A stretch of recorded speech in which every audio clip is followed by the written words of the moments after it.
സുഖമല്ലേ? നമുക്കൊക്കെ സുഖമാണല്ലോ.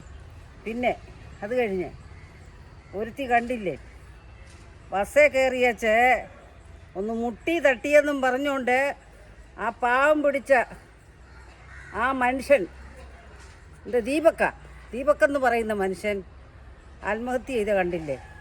പക്ഷേ മനക്കട്ടിയില്ലാത്ത മനുഷ്യനാണത്. മനക്കട്ടിയുള്ള ആളായിരുന്നെങ്കിൽ അങ്ങനെ ചെയ്യത്തില്ല ഒരിക്കലും. പക്ഷെ അങ്ങനെ ചെയ്തത് ബുദ്ധിയില്ലാത്ത കാര്യമാണ്. തൂങ്ങിയത് എന്തിനാണ് അങ്ങനെയൊക്കെ ചെയ്തത്? കഷ്ടമല്ലേ അതൊക്കെ? ചിലവളുമാരൊക്കെ ഇറങ്ങിക്കോളും ഇതിനായിട്ട്, മറ്റുള്ളവർക്ക് കൂടെ പേര് കേൾക്കാൻ വേണ്ടിയിട്ട്. പിന്നെ എന്ത് ചെയ്യാൻ?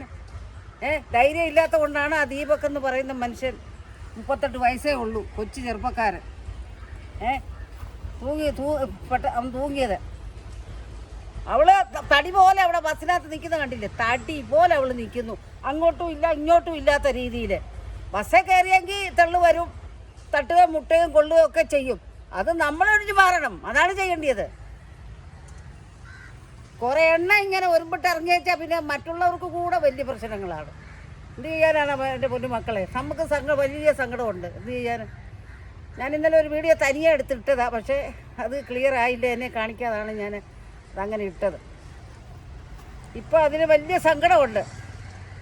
അയാൾ അങ്ങനെ ചെയ്തത് വലിയ ഒരു കഷ്ടമായിപ്പോയി അത്. പക്ഷെ ഇവളെയൊക്കെ എന്താ പറയാനാ? നമുക്ക് പറയാൻ വാക്കുകളില്ല, പിന്നെ പറഞ്ഞിട്ട് കാര്യമില്ലല്ലോ. അവൻ മരിച്ചും പോയി. തൂങ്ങി മരിക്കേണ്ട ഒരാവശ്യമില്ലായിരുന്നു. എന്നാൽ ഇവൾക്ക് അന്നേരമേ പ്രതികരിച്ചാൽ പോരായിരുന്നു, എന്തുവാടാ കാണിക്കുന്നതെന്ന്. ഇപ്പോൾ അത് പറയാതെ ചുമ്മാ റീച്ചാകാൻ വേണ്ടിയിട്ട് ചെയ്ത പണിയാണ് ഇതൊക്കെ. അല്ലാതെ പിന്നെ എന്ത് പറയാനാ? അയ്യോ ഇങ്ങനെ കുറേ എണ്ണ ഇറങ്ങിയെങ്കിൽ പിന്നെ പറയേണ്ട കാര്യമില്ലല്ലോ. നിരപരാധികൾക്ക് പോലും പിന്നെ പ്രശ്നങ്ങൾ. വലിയ കഷ്ടമായിപ്പോയി. ഇങ്ങനെയൊക്കെ ഒരിക്കലും ചെയ്യാൻ പാടില്ലാത്ത ആ മനുഷ്യനാണെങ്കിൽ ഒരു ജോലിയിലിരുന്ന ഒരുത്തനാണ്. ജോലിയും കഴിഞ്ഞിട്ട് പോയ പോക്കായിരുന്നെന്ന് തോന്നുന്നു. ഇവള് വല്ല വീപ്പക്കുറ്റി നിൽക്കുന്ന പോലെ ഇല്ല, വിമ്മ ഈ പാവ നിൽക്കുന്ന പോലെ ഇങ്ങനെ അങ്ങ് നിൽക്കുക. നമ്മൾ ആ വീഡിയോക്കകത്ത് ബസ്സിലെ യാത്രയൊക്കെ നമ്മൾ കണ്ടായിരുന്നു. അത് നമ്മൾ എടുത്തിടുന്നില്ലെന്നേ ഉള്ളൂ, ഞാൻ കാര്യം പറഞ്ഞെന്നേ ഉള്ളൂ. അതിൽ ഒരുപാട് സങ്കടമുണ്ട്. പെണ്ണുങ്ങൾക്ക് എന്തു ആവുമെന്നുള്ളൊരു ധൈര്യം ഉണ്ടല്ലോ, അതാണിപ്പോൾ കാണിച്ചുകൊണ്ടിരിക്കുന്നത്. അത് നേരെ തിരിക്കണം. ബസ്സേൽ കയറുമ്പോൾ പെണ്ണുങ്ങൾക്ക് വേറെ ആണുങ്ങൾക്ക് വേറെ സീറ്റ് ഉണ്ടാക്കി വയ്ക്കണം. അതാണ് വേണ്ടിയത്. അങ്ങനെ ആകുമ്പോൾ പ്രശ്നം വരത്തില്ല.